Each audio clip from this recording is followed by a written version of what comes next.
बच्चों, अब हम निकालेंगे पृष्ठ संख्या 98।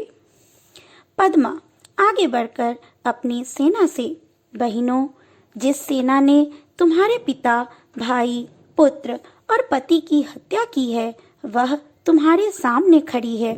इन्हीं हत्यारों से तुम्हें लोहा लेना है। अशोक, स्वतः यह कौन है? क्या साक्षात दुर्गा कलिंग की रक्षा करने के लिए युद्ध भूमि में उतर आई है? शेष सैनिक भी सभी स्त्रियां हैं। सैनिकों, स्त्रियों पर हाथ न उठाना। आगे बढ़कर, तुम कौन हो देवी?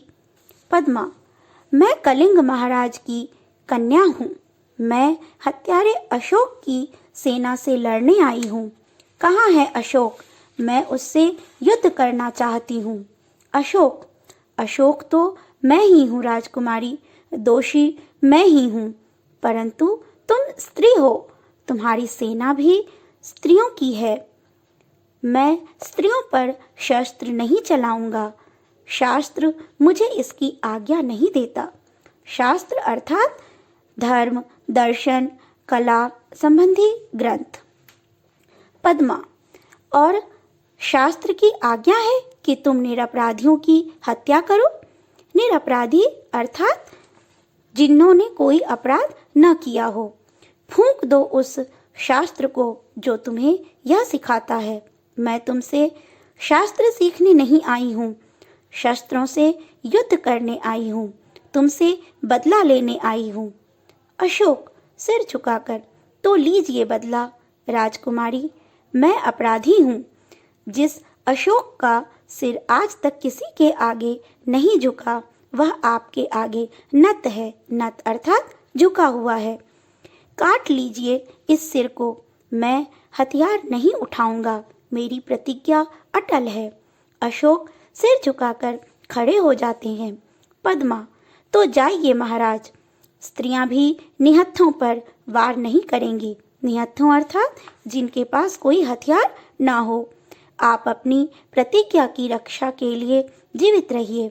पद्मा अपनी स्त्रियों की सेना के साथ दुर्ग में चली जाती हैं। तीसरा दृश्य, अशोक और उनके सभी सरदार पीले वस्त्र धारण किए हुए हैं। उनके सामने एक बौद्ध भिक्षु बैठे हुए हैं। बौद्ध भिक्षु, बोलिए। बुद्धं शरणं गच्छामि, धम्मं शरणं गच्छामि, संघं शरणं गच्छामि। सभी, बुद्धं शरणं गच्छामि, धम्मं शरणं गच्छामि, संघं शरणं गच्छामि। पर्दा गिरता है। तो देखा बच्चों, किस प्रकार इस एक घटना ने अशोक को अपना शस्त्र त्याग कर अहिंसा के पथ पर चलने के लिए अग्रसर कर दिया। बच्चों, आप इस पाठ को 2 से 3 बार पढ़िए तथा समझने का प्रयास कीजिए। नीचे पाठ के कठिन शब्द रेखांकित कर दिए गए हैं।